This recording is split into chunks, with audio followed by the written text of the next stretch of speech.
ഈശോ മിശിഹായിൽ എനിക്കേറെ വാത്സല്യമുള്ള സഹോദരി സഹോദരങ്ങളെ, നമ്മുടെ ക്രൈസ്തവ വിശ്വാസത്തിൻ്റെ പരമപ്രധാനമായിട്ടുള്ള തിരുനാളാണ് ഉത്ഥാന പെരുന്നാൾ. ഏവർക്കും ഉത്ഥാന പെരുന്നാളിൻ്റെ സർവ്വദൈവാനുഗ്രഹവും നന്മകളും പ്രാർത്ഥനാപൂർവ്വം ഞാൻ ആശംസിക്കുന്നു. കർത്താവിൻ്റെ ഉത്ഥാനം ലോകത്തിലെ ആദ്യം അറിയാൻ വിളിക്കപ്പെട്ടത് പാവപ്പെട്ട സ്ത്രീകളാണ്. സാപത്തായതുകൊണ്ട് കർത്താവിൻ്റെ കബറടക്ക ശുശ്രൂഷയിലെ ആവശ്യത്തിന് സുഗന്ധദ്രവ്യങ്ങൾ വയ്ക്കാൻ കഴിഞ്ഞില്ല എന്ന നിരാശയിലെ സാപത്ത് കഴിഞ്ഞ ഉടനെ കർത്താവിൻ്റെ കല്ലറയിലേക്ക് സുഗന്ധദ്രവ്യങ്ങളുമായിട്ട് മഗ്ദലന മറിയത്തിൻ്റെ നേതൃത്വത്തിലെ സ്ത്രീകൾ പോയി. കല്ലറയുടെ കല്ല് ആരാ ഉരുട്ടി മാറ്റുക?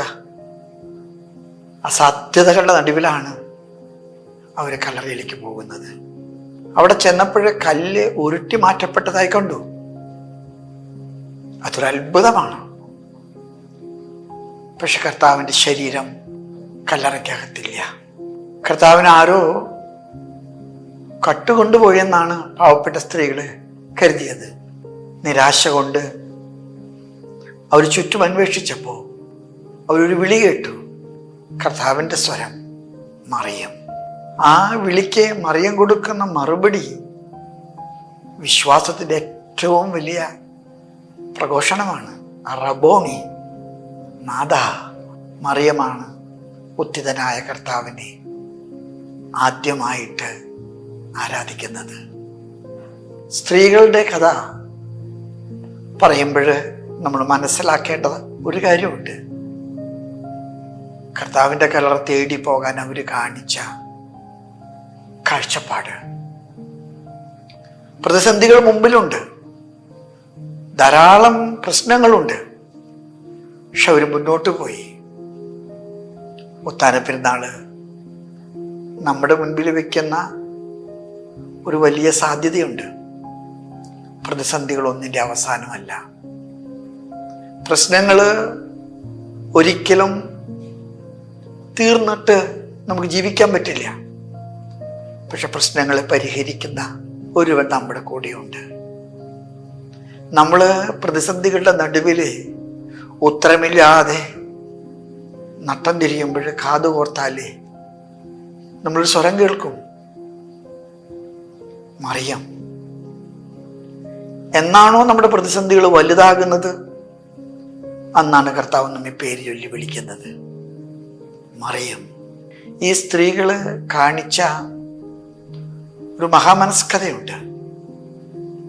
വേണ്ടിടത്തോളം ഞങ്ങൾക്ക് ചെയ്യാൻ കഴിഞ്ഞില്ല, കുറവുള്ളത് പരിഹരിക്കണം. ഉത്ഥാന തിരുനാളിൽ എൻ്റെയും നിങ്ങളുടെയും മുൻപിലുള്ള ഏറ്റവും വലിയ ചക്രവാളം ഈ 50 ദിവസങ്ങളിൽ നമ്മൾ നടത്തിയ വലിയൊരു പോരാട്ടമുണ്ട്. നമ്മുടെ ജീവിതത്തിൻ്റെ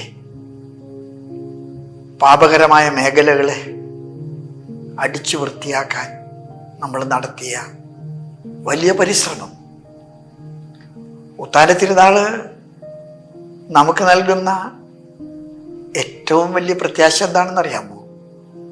കല്ലുകൾ ഉരുട്ടി മാറ്റപ്പെട്ടിരിക്കുന്നു, കല്ലറ തുറക്കപ്പെട്ടിരിക്കുന്നു. അവൻ നമ്മെ വിളിക്കുന്നു. നമുക്ക് മറിയത്തെ പോലെ കർത്താവിനെ ആരാധിച്ചുകൊണ്ട് പറയാം, റബ്ബോണി. നമ്മുടെ എല്ലാ പ്രതിസന്ധികളിലും കർത്താവ് നമുക്ക് കൂട്ടിനുണ്ട്. നമ്മൾ വ്യക്തികളാണ്, നമ്മൾ കുടുംബങ്ങളിലാണ്, നമ്മൾ സമൂഹങ്ങളാണ്. കടന്നു പോകുന്ന എല്ലാ സംഘർഷങ്ങളിലും സങ്കടങ്ങളിലും വേദനകളിലും വേവലാതികളിലും കർത്താവ് നമ്മെ വിളിക്കുന്നുണ്ട്. ഉത്ഥാന പെരുന്നാള് നമുക്ക് നൽകുന്നത് ഒരു ശുഭാപ്തി വിശ്വാസമാണ്. അവൻ നമ്മുടെ കൂടെയുണ്ട്. അവൻ നമ്മെ പേര് ചൊല്ലി വിളിക്കുന്നുണ്ട്. ഉത്ഥാനത്തിൻ്റെ സർവ നന്മകളും ദൈവാനുഗ്രഹവും ഞാൻ നിങ്ങൾക്ക് നേരുന്നു. ദൈവം നിങ്ങളെ അനുഗ്രഹിക്കട്ടെ.